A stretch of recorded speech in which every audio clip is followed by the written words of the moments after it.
Antes de comenzar, me gustaría hacerte dos preguntas. ¿Alguna vez te has preguntado cómo puede existir una persona capaz de borrar todas sus huellas, de vivir entre nosotros durante años sin dejar rastro? ¿Y sabías que, si te suscribes a este canal, no te perderás ningún documental interesante como este?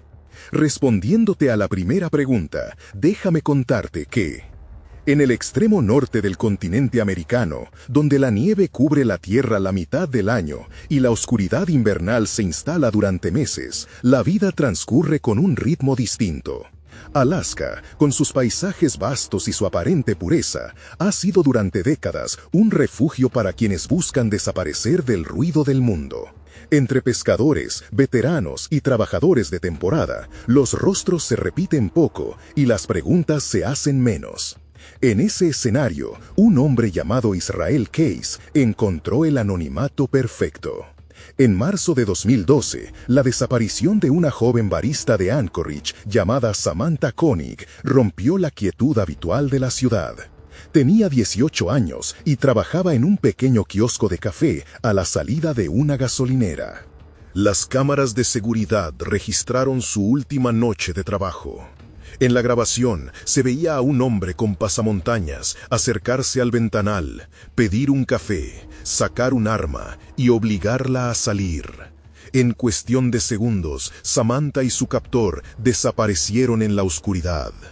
Aquella imagen se convertiría en la pieza inicial de una historia que, poco a poco, revelaría algo mucho más grande que un secuestro. La policía local comenzó la investigación siguiendo los protocolos habituales: revisión de cámaras, entrevistas, búsqueda de testigos. Pero Anchorage no era una ciudad acostumbrada a ese tipo de crímenes. En las primeras horas, los investigadores pensaron en un robo, en un conflicto personal o incluso en una fuga voluntaria. Sin embargo, la familia insistía en que Samantha no tenía motivos para desaparecer. La búsqueda se amplió y el caso empezó a atraer la atención de los medios. Días después, una tarjeta bancaria de la joven fue utilizada a más de 3.000 kilómetros de distancia, en Texas. La pista era fría, pero real. Detrás de aquella transacción había un patrón meticuloso, invisible. Israel Keyes era para todos los efectos un ciudadano normal, carpintero independiente, padre de familia, amante de la pesca. Vivía en una pequeña casa al norte de Anchorage, llevaba a su hija a la escuela, saludaba a los vecinos. Nadie habría imaginado que aquel hombre tranquilo estaba detrás de un crimen que pronto sacudiría al FBI. Cuando fue detenido en un control de carretera en Texas, semanas después, llevaba consigo la tarjeta de Samantha, dinero en efectivo y un arma. Su actitud era calmada, casi educada. No opuso resistencia. Los agentes aún no sabían que acababan de detener a uno de los asesinos más calculadores del siglo XXI. En los interrogatorios iniciales, Keyes habló poco. Parecía observar a los agentes más que responderles. Cuando al fin comenzó a hablar, lo hizo con un tono controlado, como si relatara el informe de un trabajo bien hecho. Admitió haber secuestrado y asesinado a Samantha, pero sus palabras dejaron entrever algo que heló la sangre de los investigadores. No era su primera víctima. Lo que siguió a esa confesión fue el descubrimiento de un patrón de crimen diseñado con una precisión casi militar. Keyes había viajado durante años por todo Estados Unidos. No mataba por impulso ni por odio. Lo hacía por control, por el placer de ejecutar un plan perfecto. Antes de cada crimen, enterraba lo que él llamaba kill kits, contenedores herméticos con armas, herramientas, dinero y materiales de disfraz. Los escondía en lugares remotos, bosques, parques, márgenes de ríos.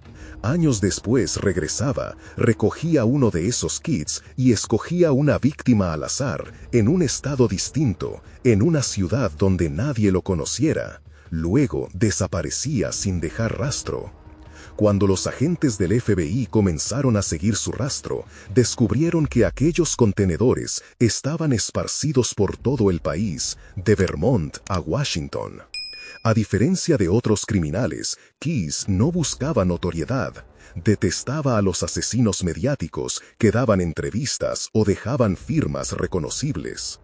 En una de las conversaciones con los agentes, dijo con tono de desprecio: «No soy como los demás. No quiero fama. Si hago algo, nadie debería saberlo nunca».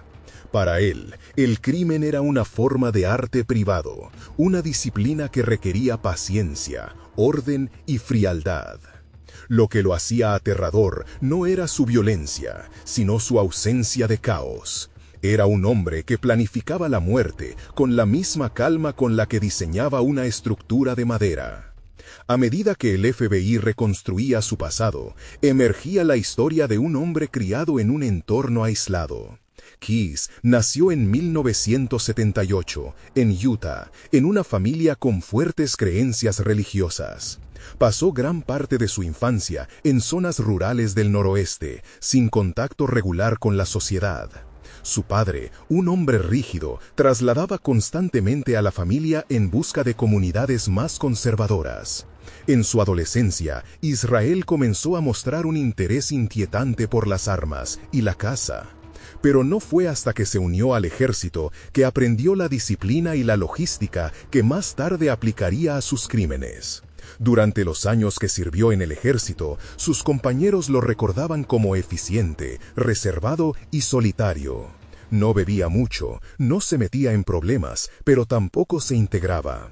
Cuando fue dado de baja honorablemente, se instaló en Alaska, atraído por la posibilidad de vivir sin interferencias. Allí construyó su negocio, formó una familia y en apariencia llevaba una vida normal. Nadie imaginó que sus viajes frecuentes no siempre eran por trabajo, sino para mantener una red de escondites mortales repartidos por todo el país.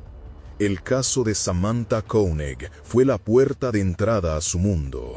Durante los meses que siguieron a su detención, Keyes comenzó a confesar lentamente, como si disfrutara del control que todavía podía ejercer sobre la información.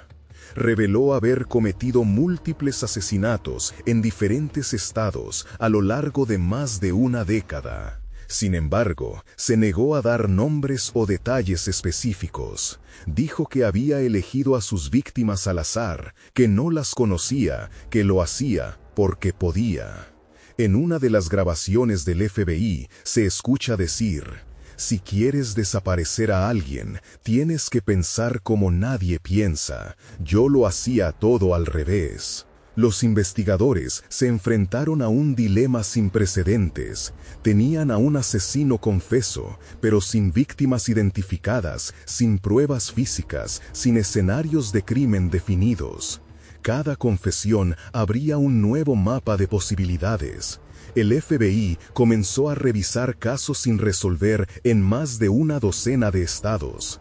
En algunos, las coincidencias eran escalofriantes. Desapariciones inexplicables en lugares donde Keyes había estado. Patrones de movimiento que coincidían con sus viajes. Pero nunca dejó pruebas directas. Su meticulosidad lo había convertido en un fantasma. En las sesiones de interrogatorio, Keyes mostraba una mezcla de arrogancia y serenidad. Disfrutaba desafiando a los agentes. A veces soltaba un detalle que los mantenía expectantes, otras callaba durante minutos observando sus reacciones. Pedía café, hablaba de su hija, preguntaba por noticias del exterior. Parecía incapaz de sentir culpa. Cuando uno de los investigadores le preguntó si se consideraba un monstruo, respondió: «No, los monstruos son torpes, yo solo soy cuidadoso». El FBI comprendió que estaban ante un tipo de criminal distinto, uno que se movía entre la estructura y el vacío. Su historia no encajaba en los perfiles tradicionales. No era impulsivo, ni tenía motivaciones sexuales o ideológicas. Era metódico, racional, un hombre que encontraba placer en el control absoluto. Cuando los analistas revisaron sus movimientos financieros, descubrieron que cada viaje, cada gasto, cada fecha había sido calculada para no coincidir con patrones reconocibles. Había logrado convertir la normalidad en su camuflaje perfecto. Durante los meses posteriores a su detención, el FBI montó un equipo completo para estudiar a Israel Keyes. Se reunían diariamente en una sala cerrada del cuartel de Anchorage. Allí, frente a un tablero lleno de mapas y fotografías aéreas, los agentes trataban de conectar los puntos dispersos de su historia. Cada vez que Keyes mencionaba una ciudad, un bosque o un lago, los analistas marcaban el lugar con una chincheta. Pronto, el mapa se llenó de puntos: Texas, Vermont, Nueva York, Washington, Arizona, Nevada. El itinerario parecía imposible. Un hombre corriente que había cruzado el país decenas de veces, dejando rastros invisibles de muertes que nadie había notado. Los agentes descubrieron que, en muchos de sus viajes, Keyes alquilaba coches bajo nombres falsos, pagaba en efectivo y apagaba su teléfono durante días. Solo lo encendía cuando volvía a Alaska. Cada desplazamiento era planificado con semanas de antelación. Los viajes coincidían con desapariciones no resueltas, pero no había testigos, ni huellas, ni armas. El método era tan pulcro que los investigadores empezaron a dudar de si alguna vez lograrían probar nada más del caso de Samantha Koenig. Las sesiones de interrogatorio se convirtieron en una especie de partida de ajedrez. Keyes hablaba con una cortesía que descolocaba a los agentes. Pedía que le llevaran un capuchino, bromeaba sobre los titulares de los periódicos.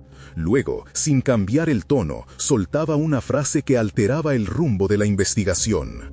Decía: «Hay cosas enterradas por todo el país. Si supieran dónde mirar, no dormirían tranquilos». Esa mezcla de calma y amenaza era su forma de mantener el control. Incluso encerrado, seguía dirigiendo el juego. Una de las confesiones más inquietantes fue la del asesinato de una pareja en Vermont, cometido años antes. Contó que había viajado desde Alaska solo para eso, que había elegido el lugar al azar y que después había vuelto a casa como si nada. Los investigadores revisaron los archivos y hallaron la desaparición de Bill y Lorraine Carrier en 2011, un matrimonio de clase media sin enemigos conocidos. Su casa estaba intacta, el coche en el garaje, pero ellos se habían desvanecido. Keyes describió detalles que solo el asesino podía conocer. Dijo que había enterrado sus cuerpos en un lugar que luego fue demolido. Nunca se encontraron los restos. Aquella confesión confirmó lo que el FBI temía. Israel Keyes había convertido el asesinato en un oficio invisible. Para los agentes, el desafío no era solo reconstruir su pasado, sino entender cómo alguien podía vivir una doble vida tan perfecta. Durante el día, era un padre cariñoso y un trabajador responsable. Llevaba a su hija de excursión, ayudaba a los vecinos, charlaba en los supermercados. De noche, revisaba mapas, planificaba rutas, estudiaba aeropuertos. Había aprendido a compartimentar su mente con una frialdad casi quirúrgica. En sus propias palabras, el secreto no está en lo que haces, sino en lo que decides no hacer cuando todos te están mirando. A medida que la investigación avanzaba, los medios comenzaron a enterarse de los detalles. El nombre de Keyes apareció en los noticieros, pero la historia no causó el impacto mediático que otros casos similares habían generado. Tal vez porque él mismo había evitado cualquier signo de espectáculo. No había símbolos, ni cartas, ni amenazas, solo un vacío, un silencio absoluto alrededor de su nombre. El FBI intentó mantener la investigación en secreto para obtener más información, pero la noticia se filtró. Cuando Keyes lo supo, su actitud cambió. Los agentes notaron que estaba irritado. Durante una sesión, dijo: «Les advertí que si esto se hacía público, se acababa». Desde ese momento, su cooperación disminuyó. Parecía decepcionado, no por haber sido capturado, sino porque su historia había salido de su control. La idea de que otros pudieran hablar por él lo enfurecía. En una de las últimas entrevistas, dijo algo que los analistas no olvidaron. Yo elegí cuándo empezaba cada historia y cuándo terminaba. Ahora, ustedes lo arruinaron. El 2 de diciembre de 2012, los guardias de la cárcel de Anchorage encontraron a Israel Keyes muerto en su celda. Se había quitado la vida durante la noche, dejando atrás una carta de varias páginas escrita con tinta roja. No era una confesión, ni un remordimiento. Era una especie de poema fragmentado sobre la muerte, la oscuridad y la eternidad. Los expertos en lingüística forense lo analizaron durante semanas sin encontrar un sentido claro. Parecía un mensaje dirigido solo a él mismo, una forma de cerrar su historia sin permitir que nadie más la terminara. La muerte de Keyes dejó al FBI con más preguntas que respuestas. Había prometido revelar los nombres y ubicaciones de todas sus víctimas si podía garantizarse la discreción del caso. Con su suicidio, esa información desapareció para siempre. Los agentes siguieron las pocas pistas que quedaban: recibos, mapas, registros de vuelos. Algunos contenedores fueron encontrados años después, enterrados en bosques y campos de tiro.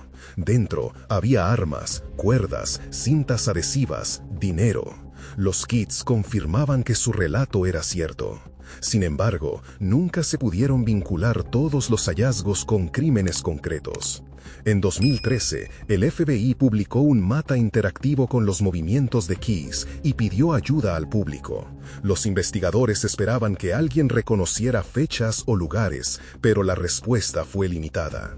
A diferencia de otros asesinos en serie, Israel Keyes no dejó una comunidad de admiradores ni un mito popular. Su historia quedó atrapada entre los archivos del buró y los reportes fríos de los noticieros. Quizás porque lo que representaba era demasiado incómodo, la posibilidad de que alguien completamente ordinario pudiera cometer crímenes perfectos sin ser detectado durante años. Con el paso del tiempo, criminólogos y psicólogos siguieron estudiando su caso. Algunos lo definieron como el asesino serial más metódico de la era moderna. Otros prefirieron describirlo como un obsesivo del control, un perfeccionista llevado al extremo. Todos coincidieron en un punto: su frialdad y su capacidad de adaptación lo convertían en una anomalía. No encajaba en los patrones habituales de impulsividad o trauma. Parecía haber desarrollado su propio código moral basado en la eficacia y la invisibilidad. En una grabación poco difundida, uno de los agentes del FBI dijo: "Lo que más me inquieta de Keyes no son sus crímenes, sino la calma con la que los describe. No hay emoción ni arrepentimiento. Es como si estuviera hablando de otra persona. Tal vez esa sea la clave. Se había separado de sí mismo para poder hacerlo". La historia de Israel Keyes plantea una pregunta más amplia, una que los investigadores, los periodistas y el público todavía se hacen. ¿Cuántos crímenes pasan desapercibidos porque sus autores no buscan reconocimiento? La mayor parte de los asesinos seriales terminan atrapados por su propio ego, por la necesidad de dejar huella. Keyes, en cambio, parecía obsesionado con desaparecer. En eso radicaba su peligro. No quería ser recordado, solo existir en los márgenes. Para los agentes que trabajaron en el caso, su recuerdo sigue siendo una mezcla de frustración y respeto profesional. Frustración por no haber obtenido todas las respuestas. Respeto por enfrentarse a alguien que entendía su trabajo tan bien como ellos. Uno de los detectives dijo años después: "Era el criminal que más se parecía a un investigador. Planeaba con nuestra lógica, anticipaba nuestras preguntas". Esa frase resume el legado invisible que dejó, una advertencia sobre la delgada línea que separa la mente del cazador y la del cazado. Hoy, más de una década después, el nombre de Israel Keyes apenas aparece en las conversaciones populares sobre crímenes famosos. No tiene películas, ni series, ni seguidores. Y tal vez eso sea lo que él habría querido. Pero para quienes estudiaron su caso, su sombra sigue presente. Cada vez que un crimen parece inexplicable, cada vez que un asesino desaparece sin dejar huella, alguien pronuncia su nombre en voz baja, como si invocara un recordatorio. La perfección en el mal no necesita aplausos.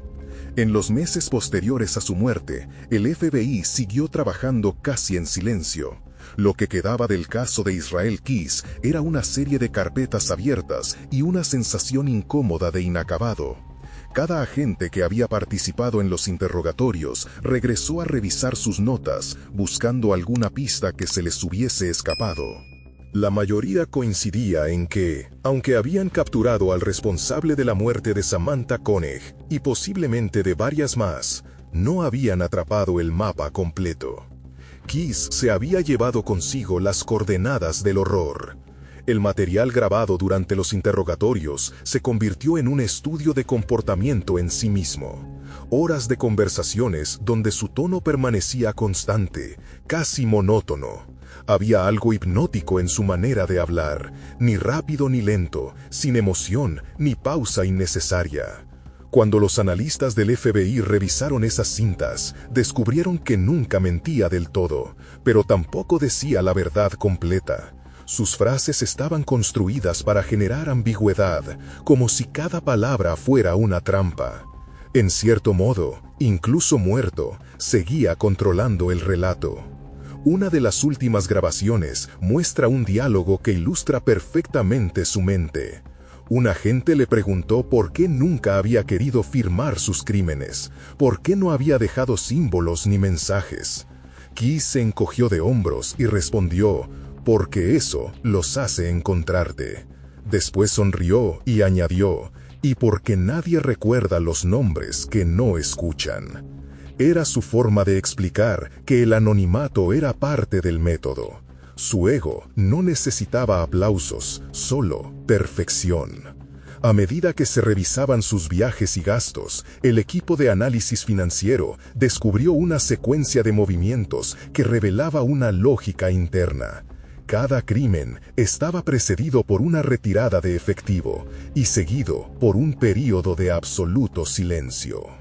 No usaba tarjetas, no llamaba por teléfono, no contactaba con nadie. Se movía como una sombra. Cuando regresaba a Alaska, su vida retomaba la normalidad con precisión de reloj. En las semanas posteriores, iba al supermercado, asistía a reuniones escolares, trabajaba en proyectos de carpintería. Era un camaleón emocional, alguien capaz de borrar cualquier rastro psicológico de lo que acababa de hacer. Los agentes se obsesionaron con los kill kits, los contenedores metálicos que había enterrado años antes. Cada uno era una cápsula de su planificación: cinta adhesiva, armas, herramientas, munición, mapas, dinero en efectivo. En uno, incluso encontraron recuerdos de sus viajes, billetes de avión, recibos, fragmentos de papel con coordenadas, todo organizado, etiquetado y limpio. Parecía más el trabajo de un ingeniero que el de un asesino. Esa meticulosidad se convirtió en su sello invisible. Con cada hallazgo, el FBI actualizaba la línea de tiempo. Keyes había viajado con frecuencia desde 2004. En algunos periodos, cruzó más de 10 estados en menos de 2 meses. Sus destinos eran aparentemente aleatorios, pero siempre cercanos a parques nacionales, lagos o zonas rurales con poca presencia policial. Los analistas lo describían como un asesino de rutas, alguien que transformó el movimiento en estrategia. A diferencia de los criminales que cazan cerca de casa, él usaba la distancia como arma. Cuanto más lejos actuaba, más difícil era rastrearlo. Su mapa era Estados Unidos entero. Mientras tanto, los medios comenzaron a perder interés. La historia no tenía los elementos tradicionales del espectáculo. No había persecución, ni juicio televisado, ni rostro del mal con una sonrisa demoníaca. Keyes no ofrecía narrativa emocional, solo vacío. Los periodistas buscaban motivaciones, pero no las había. No había odio, venganza, trauma, ni ideología. Había cálculo. Esa falta de motivo fue lo que más desconcertó a los expertos.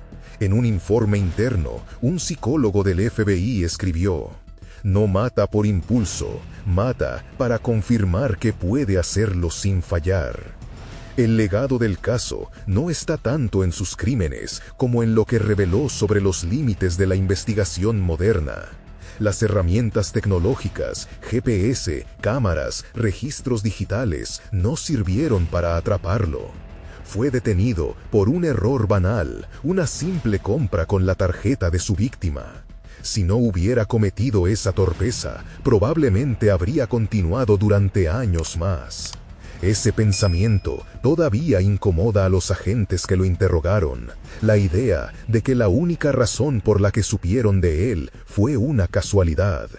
En una de las conferencias internas del FBI, uno de los investigadores principales describió el caso con una frase que se haría célebre dentro de la institución: "No lo atrapamos porque fuéramos mejores, lo atrapamos porque él se aburrió". Y quizás esa fue su verdadera debilidad, el tedio. En varias grabaciones, Keys reconoció que, con el tiempo, el proceso de planificación le interesaba más que el acto en sí. Decía que lo más excitante era el diseño, no el resultado. En cierto modo, su mente funcionaba como la de un ingeniero que, una vez completado el proyecto, pierde interés. Cuando los agentes escucharon eso, entendieron que el peligro de personas como él no está en la rabia, sino en la frialdad. El caso también cambió la manera en que el FBI rastrea comportamientos criminales. Tras su muerte, se creó una base de datos para registrar movimientos sospechosos de personas que viajan por largas distancias sin razones claras, especialmente aquellos que realizan pagos en efectivo y apagan sus dispositivos electrónicos durante varios días. No se trataba de vigilancia masiva, sino de un nuevo enfoque analítico. El modelo Keys, lo llamaron algunos. Una advertencia sobre la necesidad de mirar lo invisible. La familia de Samantha Koenig, en cambio, quedó atrapada en el duelo mediático. Durante meses evitaron hablar públicamente. La joven se convirtió en símbolo de las víctimas anónimas que cruzaron el camino de un hombre invisible. En los aniversarios de su muerte, la comunidad de Anchorage encendía velas frente al kiosco donde trabajaba. Para muchos, fue el recordatorio de que incluso en los lugares más tranquilos del mundo puede esconderse algo imprevisible. El kiosco fue demolido tiempo después, pero la memoria permaneció. Los agentes que trabajaron en el caso describieron la experiencia como una lección de humildad. Les mostró que el mal no siempre se manifiesta con signos evidentes. A veces es metódico, callado, razonable. En las entrevistas de entrenamiento del FBI, el nombre de Israel Keys se menciona como ejemplo de un tipo de criminal que no busca atención, sino perfección. Su perfil se estudia junto a los de asesinos como Ted Bundy o BTK, pero con una diferencia esencial. Keys no tenía necesidad de dejar huella. Su crimen ideal era aquel que nadie descubría. En el archivo central del Bureau, sus pertenencias fueron guardadas en una caja etiquetada con un número y la palabra incompleto. Dentro están su libreta, la carta que escribió antes de morir y las grabaciones de audio. Ningún otro caso reciente ha dejado una sensación tan clara de vacío. No hay final satisfactorio, ni cierre emocional. Solo un registro frío de un hombre que cruzó las fronteras del país y de la comprensión humana sin que nadie lo notara. Durante años, los agentes que trabajaron en el caso intentaron darle sentido a lo que habían visto. En los informes oficiales se habla de metodología, de perfiles psicológicos, de patrones de comportamiento. Pero fuera de los papeles, en las conversaciones privadas, todos coincidían en lo mismo. Lo que más los perturbaba de Israel Keys no eran los actos que cometió, sino la calma que los rodeaba. Era como si cada crimen hubiese ocurrido dentro de un silencio absoluto, un espacio vacío donde no había emoción, ni rabia, ni placer, solo intención.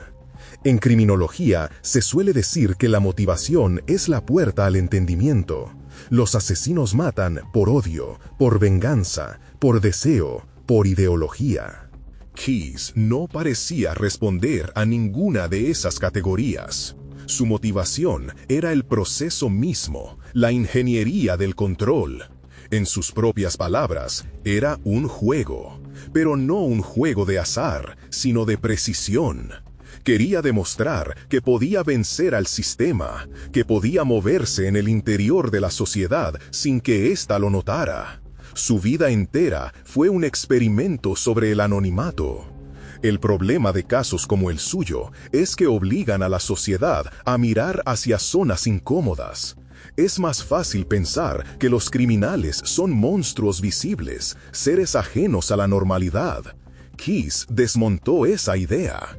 Era educado, funcional, respetado por sus vecinos. Tenía un negocio, una hija, un rostro corriente. Su mal no provenía de la violencia, sino de la indiferencia, y eso lo hacía más inquietante.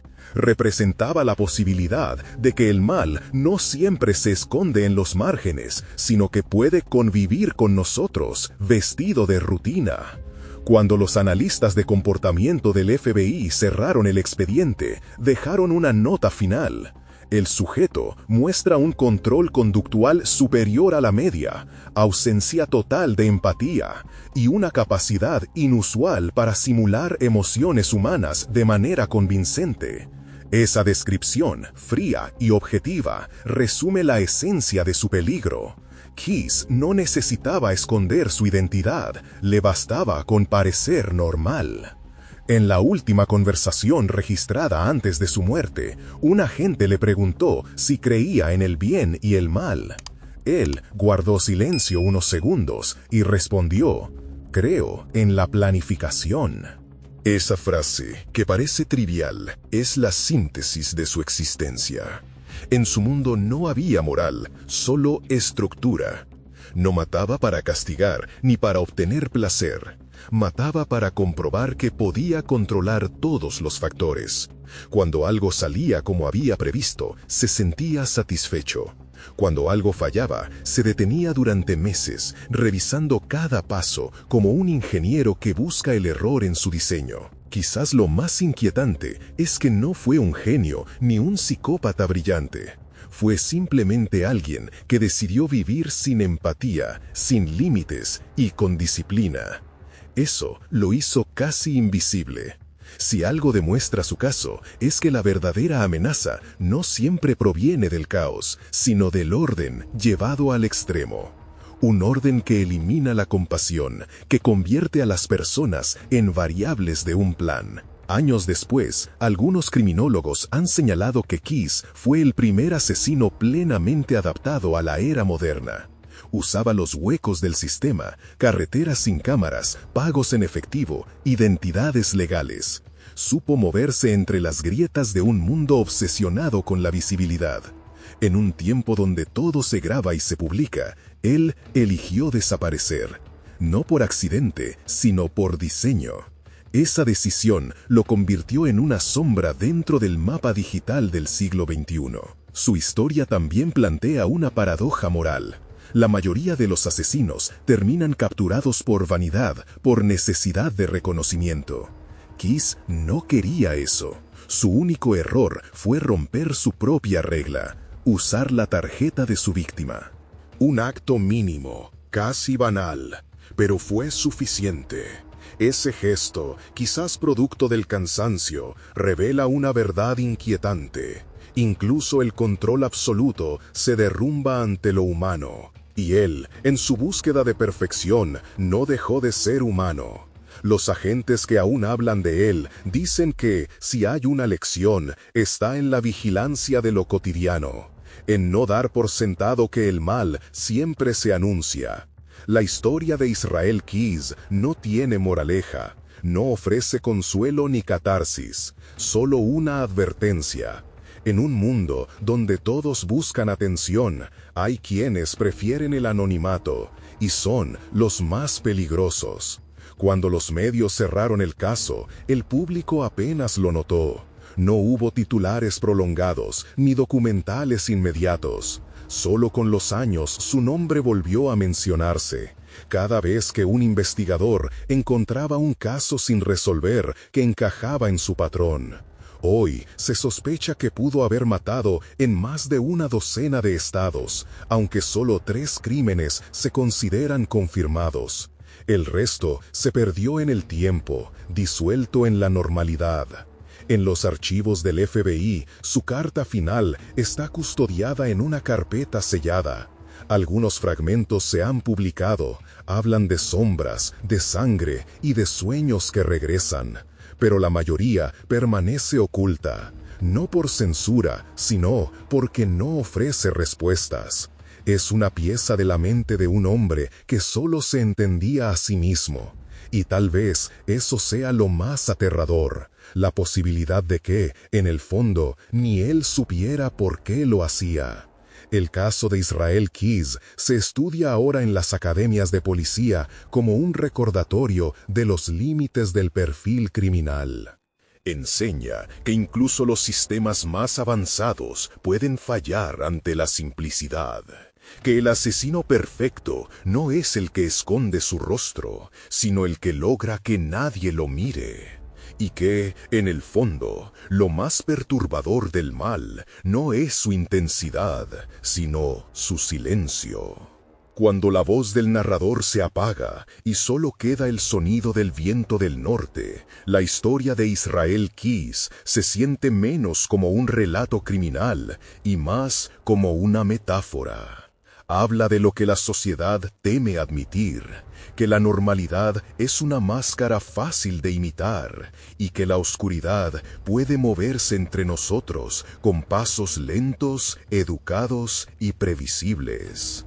En Anchorage, el invierno cae sobre la ciudad como una manta blanca. La nieve cubre las calles, las casas, los recuerdos. En el muelle, el agua golpea contra los barcos de pesca y los hombres regresan en silencio a sus hogares. En alguna parte, bajo la superficie del hielo, permanecen las respuestas que nunca llegarán. El viento sopla, la ciudad duerme, y el eco del asesino invisible se desvanece con el amanecer.